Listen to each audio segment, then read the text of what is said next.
everyone. Welcome back to Life Unpotted. Before we get into today's episode, we have a quick announcement. Just want to let you all know about our community Zoom that we have every Wednesday at 8 p.m. Eastern. We had our last one this past week, our third one. It was so good to see everyone come together. They're honestly really inspiring. I feel very inspired when I leave, and I've gotten feedback from others that they feel so refreshed after leaving as well. So if you're interested, please check it out. You can sign up with the link in our bio below. And please know that we are going to a retreat next week. So we will be not having the Wednesday Zoom tomorrow, but we will resume on the 21st of June. So we look forward to seeing you there. And welcome to today's episode. I'm super excited about what we are going to talk about. Not even going to introduce myself because I'm just feeling really excited for this topic. It's been brewing for a long time. So we'll just go ahead and jump into it. Why not? So I will start off by saying this conversation has been inspired by, I think, our last experiences, but ultimately the specific book that I found by Thich Nhat Hanh is literally called Anger, which is the topic of today's conversation. It's what kind of gave me the language to reflect on what anger means. It's a different emotion than a lot of our other emotions, and it's one of the most intense emotions that we can experience, and it really can seep into our lives in ways that we don't realize. So let me get started by reading an excerpt, very short, from this book, and we'll take it from there. When someone says or does something that makes us angry, we suffer.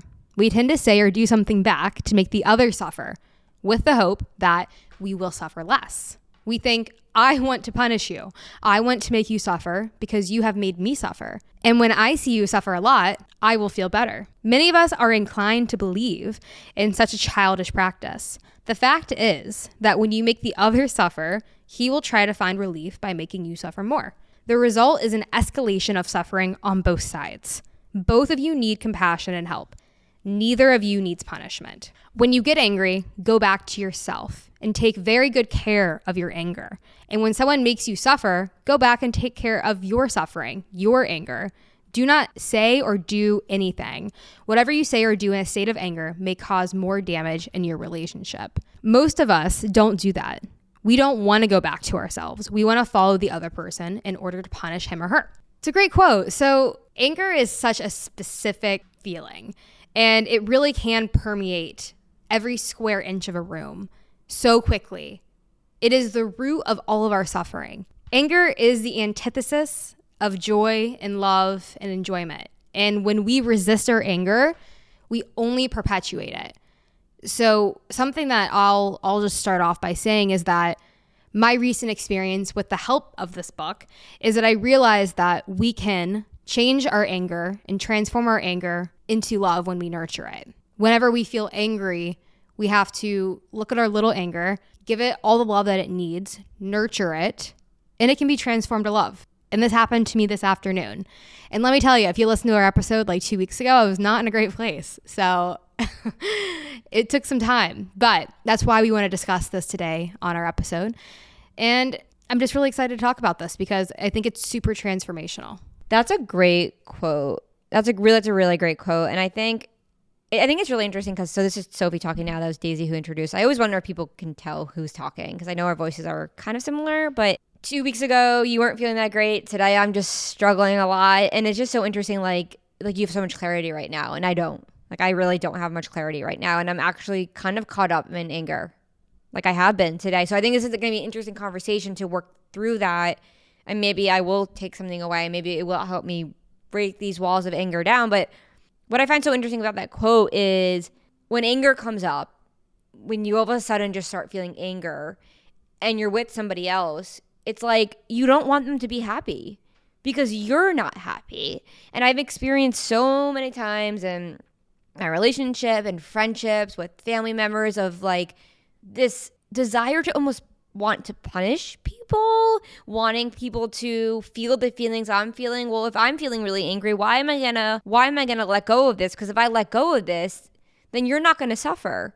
So I think it's so interesting how it really does come back to kind of like we perpetuate anger because we think that if we punish somebody else, we will feel better. So we stay angry because it's almost like staying angry is a punishment. But in reality, we just feel so much worse after. But I think it's like the most complicated emotion ever. It is so complicated. And I think it's extra complicated because feelings like sadness and these other emotions are kind of understandable, right? Like I'm sad. I feel really hurt.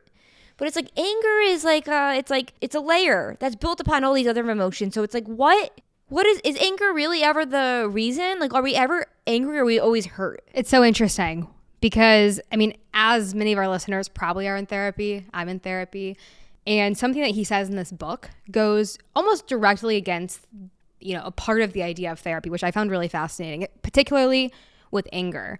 You know, with the therapy, it's like letting it go, releasing, maybe taking a pillow and hitting your bed, really releasing the anger. And maybe there's a time and a place for that. But his concept or his theory in this book is that when you find the anger, you just take scissors and you snip the line. You put an end to it. You don't feed into it anymore. You starve it. You choose to look a different direction and to let anger go and to nurture it. He's not saying, you know, just abandon it. He's saying go towards it with love. And I find that really interesting because yes, you can you can take the example of being with your partner or your spouse or a parent, the people who are closest in your lives who you're most likely to project your anger on. And kind of what Sophie was saying, it's fascinating because we think it's going to make us feel so much better when we project our anger onto that person. But in reality, when we project our anger onto that person, they're holding a mirror and it gets projected right back into us. So when in reality, we are not doing anyone any good by projecting this anger. And it's interesting because it's like, well, what do you do with it? But that's where you nurture it. I really liked in the book where he was talking about, it's like, think of it as an infant. If this mother is in the kitchen and she's making this really important soup and she's putting all of her love into it, but her baby's crying in the other room, the soup becomes not a priority. She turns off the stove, she goes into the baby's bedroom, she walks into the nursery with warmth and love and empathy, and she loves the baby and she soothes the baby. And that energy, that love is absorbed by the baby and the baby stops crying. And this is what is so fascinating is that we all have that mother inside of us. Everyone does. Everyone has that ability, has that energy, has that love to tap into, to soothe and cradle our anger and to give it love, because that's how we transform it and plant a seed of love coming from anger. So I have a few questions for that. And at one point being, it's interesting because I think it's so easy to say these things in concept, but when it comes to practice and you walk into that room and you feel angry, how do you just let it go? I don't know. Like this is something I am so actively working with, and so that is I just want to say that it's something I think that involves a lot of discipline. Like I think a lot of these things we're talking about in the podcast of overcoming habitual reactions and not identifying with our thoughts, it requires us honestly to put extra work and discipline into not reacting. But so I guess a question I want to ask is, why do you think it's so important that we nurture and give love to our anger? Like, what does that do?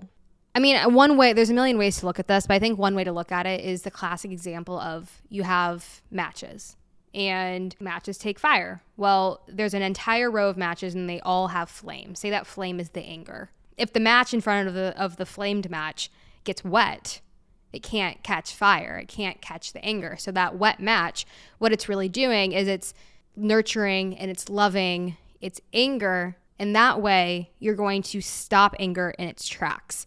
If you take care of it for yourself, you're only going to allow yourself to exist in a state that's more love, and you're only going to be more contagious with that. And you're just going to live happier and you're going to live better. Do you think that anger is there always logic behind it? I think it's interesting because I think a lot of emotions that we experience that I've been working through in my journey, it feels like, oh, I'm feeling jealous right now. Okay, I can easily peel that back and recognize that goes back to me thinking that there's not enough to go around the world, or scarcity mindset. Or I'm feeling anxious right now. Okay, that's me going back to, I don't trust myself. I don't trust the process. But anger, it's like, what does it lead back to? Does it lead back to something? Can our hormones or our body sometimes just create anger for no rhyme or reason? Or do we think that anger always is telling us something that like, oh, you're hurt right now? Like, are we always hurt when we're angry? I don't know. It's so complex. It's honestly so complex, and I'm not even sure what angle to come from. But one of the things that Thich Nhat Hanh mentions in the book is that it's an illusion that our mind and our body are separate. When we have anger in our minds, we have anger in our bodies. Our muscles are tense. Our digestion is off. These are all manifestations of anger that are in our mind. So I think it's interesting to think about it through this lens, because it makes it more simple when you think about it in your body than within your mind. It feels more applicable to the body because the mind feels so complicated. Well, that's why I think it's always like, it's so much easier to kind of, when you're experiencing these feelings, to take a step back and to resort to the breath, resort to coming back to your body, because maybe the answer can't be found in the mind. Like maybe we can't find the answer to anger in the mind. It's really just a matter of like, okay, my body's overstimulated right now. My nervous system is going into fight or flight. It's going to keep going into that. We feed into the anger. So the answer, I think, is pausing. So when you're angry and you're alone, you're in your room, whatever, you're on the subway, that's one situation in which you can either, you start fighting with the anger. But I think, honestly, the more difficult one is when you're angry with somebody else in the room, because it feels like you don't have that space to walk away. You don't have that space to say, I need to go take a deep breath in the other room. Give me 5 minutes. But what I am realizing now is kind of like, if anger comes up and you're with your partner, with your friend or whoever, become aware of that urge to want to keep feeding into it and keep almost looking at that person as your scapegoat, as a place to place that anger. Instead, I think it would be really helpful to say, you pause, you recognize that you're angry, and then you're like, okay, I'm angry. Okay, it's not going to help me to keep putting it onto this person or talking to this person about anger or reacting or throwing a fit or doing whatever you want to do. So let me pause and let me say, hey, say to your friend or partner, can you just give me like 5 minutes alone? And I think creating that dialogue, especially in relationships, is hard. I think in any relationship, I think creating that dialogue is hard. It's almost like you yourself need to know that you need that space first, though, in order for you to explain it to another person. Is this making sense, you think? Yeah. But yeah, I just think that anger, the reason why I think it grows, and the reason why I think with the matches, why the matches keep building, the fire doesn't go out, is because you have another person who's feeding into it. So all of a sudden, anger escalates, and before you know it, it wasn't even about that original anger. It's just like anger has taken over both of you. Yeah, that's really interesting, because anger isn't this unique thing. And I think that is what is interesting about anger, is that you do have to think of anger as a thread being pulled throughout your body, and when you experience it, you have to cut it off immediately, because the more you feed into it, the more comfortable you're going to get into it, the more habitual the anger is going to be, and the harder it is going to be to get out of the grasps of anger, because anger is something that it's always with you. If you haven't cut it off, it's always there. For example, when it comes down to even jealousy of thinking, oh, my friend, they just bought this new wardrobe, you start thinking, well, I don't have the opportunity to do that. I can't afford that. How will I ever do that? Snippet. I think jealousy and anger, they're not that different in that sense, because, or maybe this is just with all emotions in general, you have to snip any, I don't call it toxic, but any negative emotion like that, because that doesn't really serve a purpose. That's not connected to anything in your past. Well, you have to decide that you're not going to go down that route. Like you're going to see the emotional train come up and approach the station. You say actively, I'm not going to get on the station. I'm not taking this train. Because I think it's so easy. And this is where really the space and the awareness comes. And with meditation is so incredibly helpful to gain this recognition that you are not the anger you're experiencing. Even though it feels like, well, so why don't we give 2 examples, both of us? What does it feel like for each of us when we're angry? Like maybe we could talk through that and like have real life examples. Cause I think like it's so easy to talk about it generally, but I think like diving deep into like that feeling state, because I think it's a very deep and confusing feeling state to be in. I can give an example, but I can also give another example of something I saw at Whole Foods the other day. There was this lady who was checking out, and there are certain people you can sense like when they're in an intense energy state. And it was at the self-checkout line, and she was getting super angry. You could just like feel it. And she was like screaming, "Hi, help," to the attendants, be like, "This isn't working," and was like getting really mad at them. And those are obvious moments where you can have an example of someone who is truly living in anger, and that's going to bring anyone else in that area down who's not being super mindful of how they're feeling. And I think it's easy to be there. And I think, say, for example, if I was in an angry state, that's going to ignite my anger to be like, ugh, like so mad at her, or like she's so annoying, and to like pick her and point her out because of that. And I think for me personally with anger, I think the reality is like we all carry anger, but some people carry more anger than others. And I am one of those people who tends to have the capacity for a lot of anger. And I truly recognize that it's so important to cut it off. But to give an example, I think one of my huge triggers that makes me super angry is when I get cut off or when I feel like I can't talk. And I start to feel like I'm being like suffocated, where I feel like I start to feel like this infection in my body of like, it's like I feel this like thing moving throughout all of my limbs, my chest, my stomach, my shoulders. And I feel like it takes my body over, probably more than any other emotion. And I think that is why we have the tendency specifically with anger to want to project it outwards, because it's almost like we can't handle it. Like, take this pain off of my shoulders, get it out of my body. You are doing or saying something, I'm going to yell at you because I don't want this anger inside of me. It's so simple. I'll yell at you and it'll be off of me and you'll be angry and I'll feel better because you're angry. But the reality is that creates an angry atmosphere, and that's not comfortable for anyone. And that's why it's so important in these moments to be like, oh my God, I'm hurting, my pain, my body is in pain. Like, I need to have compassion for myself. I need to give love to my body. Clearly something is not right. So to answer my question posed earlier, I think the response is when we're angry, we are hurting. I think anger always means we are hurting. And I think you read that. I don't know if you're reading to me earlier what you said in the book of like, we have to treat it like it's our baby and we have to turn to it with love. And I just had an interesting thought when you were talking about the lady in Whole Foods. And so in the meditation class I'm in right now, we were learning about like, think of everybody's minds as a quiet, still water, lake, very calm. And we all walk around with a certain level of ripples in our mind, right? And it's almost like we were talking about the importance of becoming aware of the ripples that we are causing to other people's minds. So if I'm walking around with all this anger and you walk into the room with your still quiet lake of water, stillness, but mine is tsunami going on, right, of anger. But I see you and I'm almost like threatened by that stillness that you have. And so I see almost like that stillness, not even necessarily the fact that it doesn't have to do the fact you're calm, but I think it's more so that what happens is that I take all of this anger from my ripples, my tsunami, and I put it into your water. And then all of a sudden your brain, your mind now is full of the anger.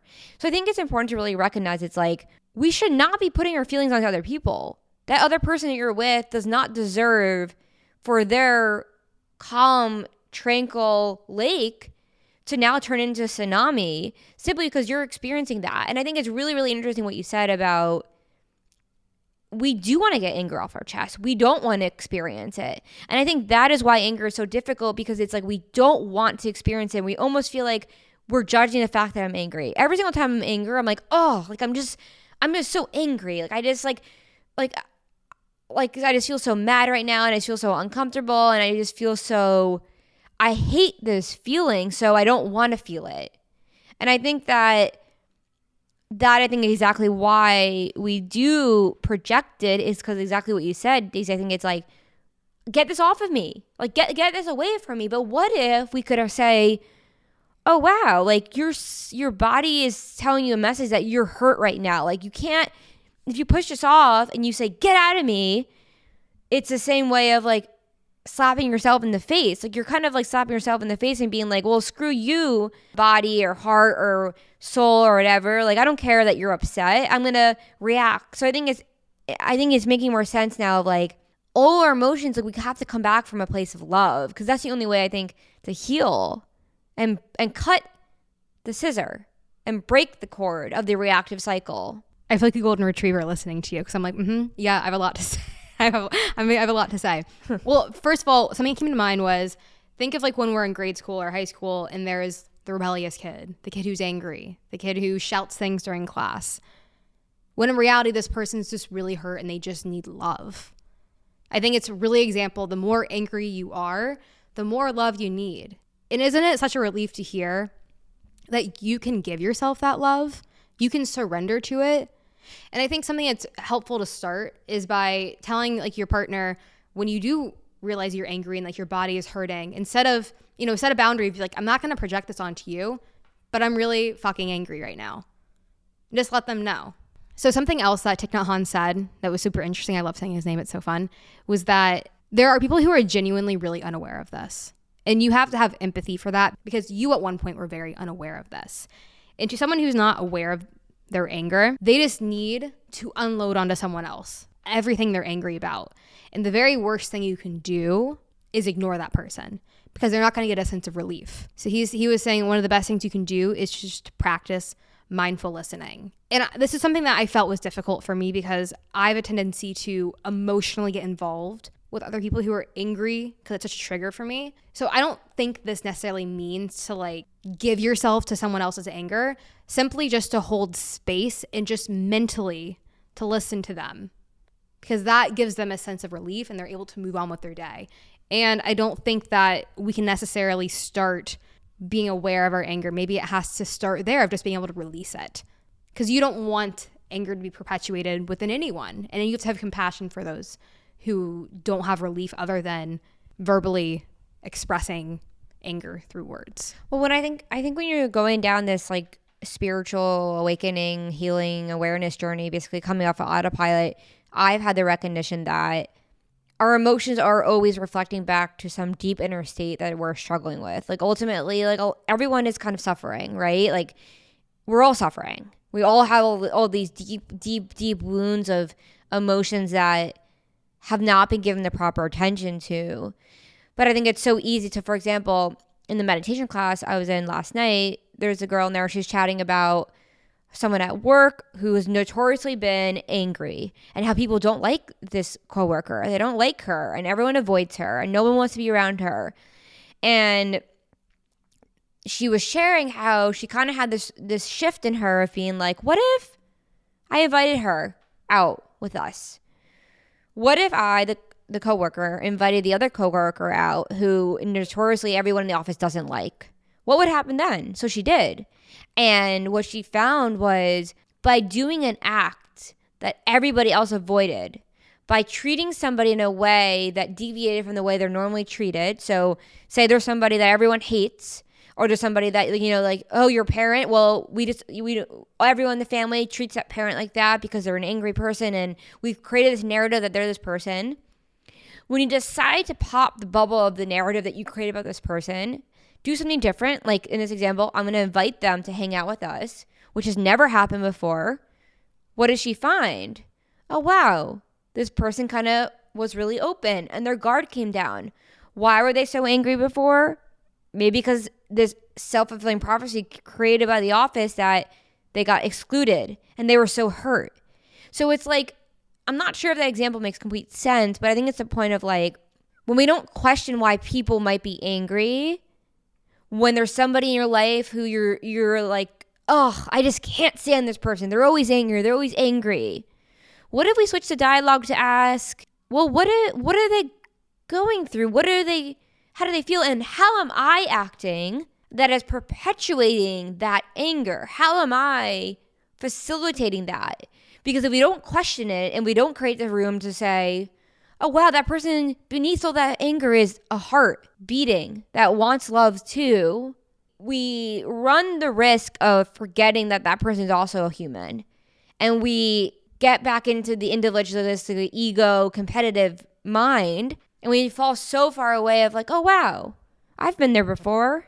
And maybe I still am like that, but maybe I'm just not aware of it. And I just think that recognition can break that cycle and bring you closer with the person and realize that they've just been angry because they just wanted love this whole time. Cue the Beatles, all you need is love. Why are the most corny and cliche things true? Because there are true, because everything boils down to the simplest things that people think, oh, that's corny. It's like, no, that's just true. Yeah. It's interesting because how good would it feel to relieve someone's suffering. So often when you see someone else who's angry, maybe if you're in an angry state, it brings up anger in you and you get mad at them and you judge them.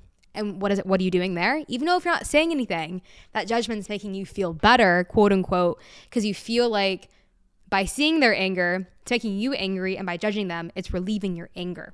And in reality, it's what if you challenge yourself to be like, why am I angry? And then being like, well, if I'm able to not be angry, I don't want that person to be angry. So what if I go up to them and say something nice to them? Like, how good can that feel? Because that's the core of all of our being is to act out of love, is to take care of each other, to take care of one another. Well, then you end up that ends up feeling amazing, right? Because it's the whole point of the pain body. And as Eckhart Tolle always talks about, the second you start reacting when somebody else is angry out of a state of reactivity, now you are acting out your pain body. So all you have is two people who are in their pain bodies interacting with one another. You're no longer aware. You're no longer in the present moment. So I think it's recognizing of becoming aware of this desire to want to punish somebody, to want the person to suffer. Because when you're in that state, you are not present. You are caught up in your mind of revenge or, oh, I felt shitty, this person should too. But when we're able to enter that state, I really think of when we're connected to ourselves. And I've noticed this a lot on my journey as I've been healing and as I've been letting go of all of these wounds I've had and giving myself that compassion. The more I give myself compassion, the more that space opens up for me to give the person who's suffering compassion. And the more we're able to free other people from their suffering. I think this is so important. This is so, so, so important. And I've noticed this in my relationship with my parents recently, relationship with people in my life of instead of reacting, you realize, oh, wait, let me not make this worse. Let me see that this person's suffering and let me take it upon myself in my journey to use this as I forgot what in their meditation class, but talking about like, these are just ways to increase your spiritual aptitude, to increase your capability to work through these situations. And let me use this as an example to connect with my own heart. Because when we're staying open, and like Michael Singer said in Untethered Soul, and it was the most powerful thing I ever read, was in life, you either close up or you're open. You're either closed up in reactivity and anger and all these feelings, or you take that deep breath and you say, I'm going to stay open no matter what's happening. Oh, I feel like you're hurting me. I'm going to stay open. And I think when we stay open, that is when the giant scissor cut of the chain of reactivity cut. And I'm not in the pain body. Okay, I'm back here. And I think that is where real change facilitates, because you recognize that the way to kind of put a Band-Aid on everything is through love. It's not through lighting another match of anger. I think that's really interesting. I think something else I'm thinking about, we've talked a lot about social situations of perpetuating anger there. But what about how you perpetuate anger in your own life, even, when you're by yourself? And something that I found fascinating, because I think this is very relevant to my life, is being aware of your consumption, whether that is anything edible, anything you can drink, the news, your books, your social media, all these things that you consume, because there are certain things that perpetuate and you are able to project your anger onto, and they hold a mirror up to you. Like certain shows that are drama filled, a lot of shows are meant to invigorate this anger within you, like war TV, war shows, war movies. I think a lot of these movies and shows, they do reflect back to you this anger, and that makes you feel good. Like, why do you think that people like horror movies? Because it makes this part of you feel seen and good, but it's a part of you that is a suffering part of you. And I think that's just one thing to keep in mind. I think another that's really fascinating to me is if you are eating or consuming a beverage in an angry state, that you are never going to be satisfied by it because you're not in that moment. So you're going to be drinking your coffee or eating your sandwich, unable to truly appreciate it in the moment because you're worked up and you can't enjoy things when you're angry. Well, it's so interesting. I think like on the realm of what things we do when we're angry. Like we were talking about this earlier today, Daisy, of like eating when you're angry and kind of how that anxious state can kind of come up when you're consuming food. So I think it's interesting of like the importance to become aware of. We project that anger not just onto our friends and partner and family, but onto the way we're eating. And that then in turn, your whole body gets into the state of stress. Oh, absolutely. If you know me, you know that I've struggled with being bloated my entire life. And I feel like I've finally gotten to the root of why. And it's exactly of what you just said. It's because I get so stressed while I'm eating that I have to reply to someone instantaneously, even if I'm chewing. And that puts me into a state of frustration, which is a close relative to anger. And it makes me unable to feel relaxed coming out of a meal. When in reality, think of the quintessential meal. I don't know. Think of a special brunch you're going to celebrate something with your loved ones. And think about how the atmosphere is set. No one's rushing. Everyone's just enjoying the flavors of the food. Everyone's enjoying everyone's company. And you're really immersed in the moment. And you don't feel stressed. You feel good. And you leave being like, that was an incredible experience. And I think in American culture, we're so rushed. And I think we've forgotten the basics about how to consume and how to have meals, especially within work culture, and the importance of sitting down and relaxing while you eat. And it almost feels like going back to the basics of that brunch that I just explained. Why can't, on some level, every meal we have be in that same energy state? And I think we have to be so aware. And one of the things he said in this book that helped me is chewing your food ultra slow. I think a lot of doctors will tell you this of like, chew your food 50 times. I wasn't able to do that. I think I was maybe able to chew for 50 or 30 times. But it's so fascinating because I feel like it activates something in your brain when you chew so slow. You're like, wow, this tastes so good. And it really brings you into the moment. And I even know that, Sophie, you once were given a chocolate bar as a gift. And the whole branding of the chocolate bar was really experience this chocolate with all of your senses. You know, like look at the chocolate and then shut your eyes and smell it and feel it and then taste it. And it's like, well, that concept can be applied to everything we eat. But that chocolate bar tasted extra good, let me tell you. And that's really what I'm focusing on, because meals are meant to nourish not only our body. I think that we've gotten caught up in just food that nourishes our body, but it's not how it works. The mind and the body are connected. You have to nourish the body, you have to nourish the soul, and you have to nourish the mind. We could do a whole episode on food. I feel like that's your specialty. There's a lot there. I think it's interesting how you said in the book that he did say, instead of hitting your pillow on the bed, because like he said, when you hit the pillow and you release your anger, you're in a way, you're still not approaching it with love. So I think that makes a lot of sense. And I think what I'm realizing kind of through this conversation, when anger comes up and when anger surfaces, give yourself the space to say, wow, I'm really angry right now. Stop right there. I'm going to go deep breathing. I'm going to go to the other room. I'm going to go for a walk. I'm going to do anything that I can to not perpetuate this anger. And for me, breathing, deep breathing, humming. Recently, I've been humming a lot, and you can go on Spotify, search humming meditations, YouTube. Humming really helps to activate your parasympathetic nervous system. And I did that before we were podcasting because I was really not feeling good. I was feeling really super activated. Obviously, I'm feeling much better now because we're podcasting, and it just does this magic spell of letting me get out of my head. But finding the space to deep breathe, I think, could be really, really helpful if you're feeling angry. So I just wanted to mention that before we close out the episode on this topic, because I just think that all in all, when anger comes up, and anger being this extremely complicated emotion, yes, it's extremely complicated in its roots and why we feel it, but is it complicated? Because is the answer just, oh my God, I'm really angry, I'm not going to give into this? Developing these channels in your brain to learn that I'm not going to react in that way. And it's like everything we talk about in this journey of it requires effort, it requires discipline, it requires saying, I do not want to live angry. I do not want to be an angry person. I do not want to disrupt the ripples in my significant other's mind. And that's all I need. So the next time I get angry, I remember that and I say, okay, no matter how freaking frustrated I feel right now, no matter how much I don't want to feel that, I'm not going to continue to build on this. So let me pause and let me go for a walk. These simple fixes like going for a walk or taking deep breaths or just stepping away from it. What I realized with like when I'm on social media, I'm getting pissed off about a post, or I'm editing the podcast. It's just like pause, come back to this. Learning how to pause and come back to something, I think, is really, really difficult because we almost want to punish ourselves. We're like, nope, I'm not going to come back to this. I need the answer right now. I need to know right now how this is going to work out.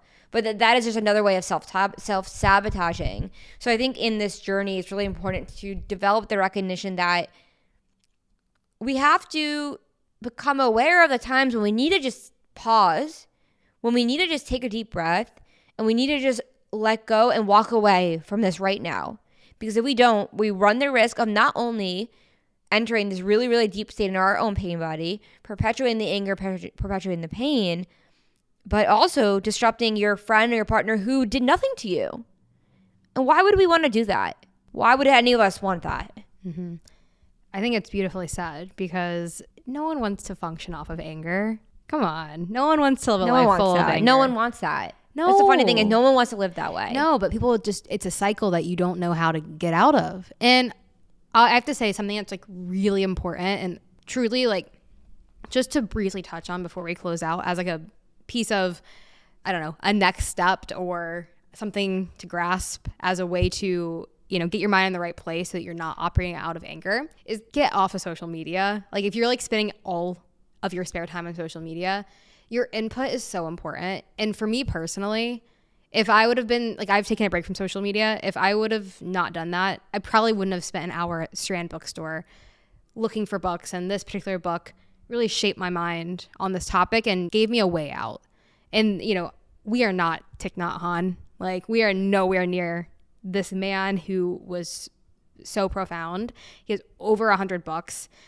I think the best thing we can do for ourselves is to read this stuff, because it is just beyond so much, and it's what's helped me. So I think that is the place to start. Is just, even if you're like, oh, I could never do these things, just read books from like these spiritual people. I don't want to say gurus, but like Thich Nhat Hanh, Eckhart Tolle, like just really profound stuff. And I think that will have a huge impact on anyone who's willing to accept what they're saying. And when you're angry, do not scroll on TikTok or social media. Do not do it, because that is like the place. It's like, oh, you're angry.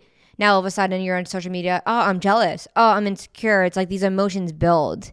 So I think it's so important to recognize, like, if there's anything that we can do when we're feeling angry, it is to not engage in something else that's going to distract us from it, but instead something that can help us release, like going for a walk. Or don't do something that's going to allow you to continue to project these emotions and to build them stronger. Yeah. So what did you think of this episode? Interesting. I think that, well, my body definitely feels a lot lighter now at the end. Like, I feel like I definitely entered more of a flow state. From the beginning, I was like really reactive. But I think it's interesting how we can land so far away from these answers because we get caught up in the mind and we get caught up in the emotions and we don't find the space and we don't have that separation to become the observer and to recognize that you aren't the anger. So I think if there's anything I want to say when we close out, is recognizing that when that anger comes up next time, it does, and it will, because as long as we're human, we're going to feel it. Challenge yourself to remember that you're not that anger. That is just something that's arising like every other emotion and thought we've experienced in this world, in this human experience.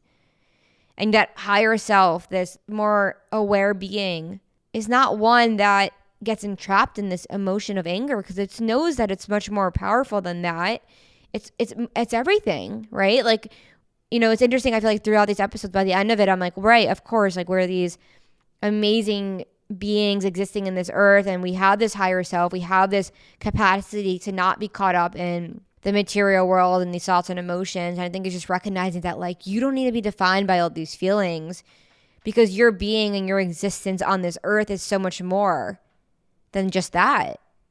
Because you're everything, and you're limitless, and you're so incredibly impactful. So don't let that anger emotion come up and make you think anything less, or that you're this angry person and you're terrible. It's just, that's not the case at all.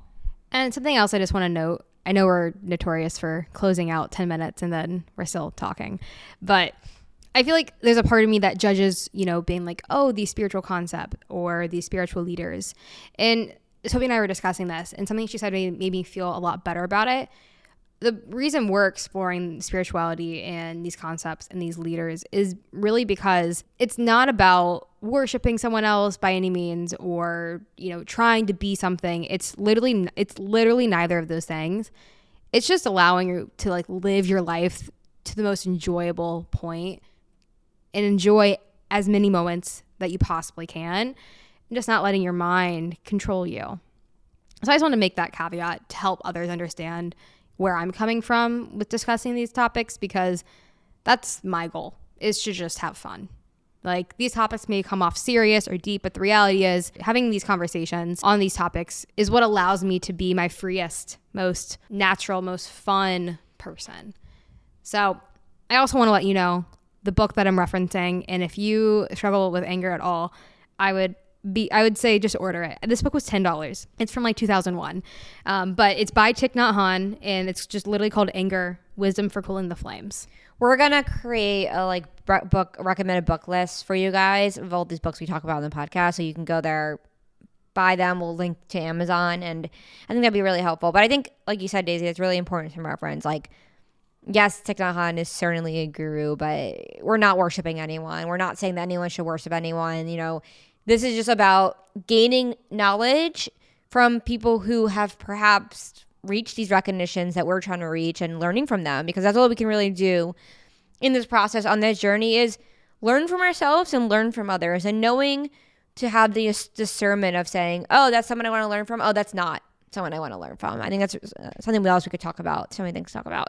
But thank you guys so much for joining, for listening. We hope this episode was helpful to you. If I think we're all human. I know we're all human. I mean, I don't even know what even is this life, but we all experience the same emotions. So I think it's so important to talk about them, to talk through them, because you're not alone in what you're feeling. If you feel anger, I probably feel the exact same way. Anger and these emotions are not unique to any of us. They are part of the human experience. So we're here to remind you that you're not alone. And like Daisy said, this doesn't need to be so serious. The point is to let go, have fun, enjoy your freaking life. The more that we're able to not get caught up in the mind, the more that we can just enjoy life. And I think that's a great way. And don't forget, if you haven't already, please rate and review the podcast. Really, really helps us. Follow us on Instagram. Get involved. Join the community Zooms. Join the Life Unpotted community, because it's just getting started and we're certainly not going anywhere. We are certainly not going anywhere. And the more the merrier. The more come together, the more powerful all of this becomes. And I'm just so glad you're listening. And we are going to actually, after this, record another episode, because we're going to be at the retreat. So we're going to do an outfit change. Now. The next episode is going to be good. Yeah. Outfit change. Yeah. Definitely outfit change. And thank you all for listening. Have a great rest of your day, evening, morning, wherever you are. And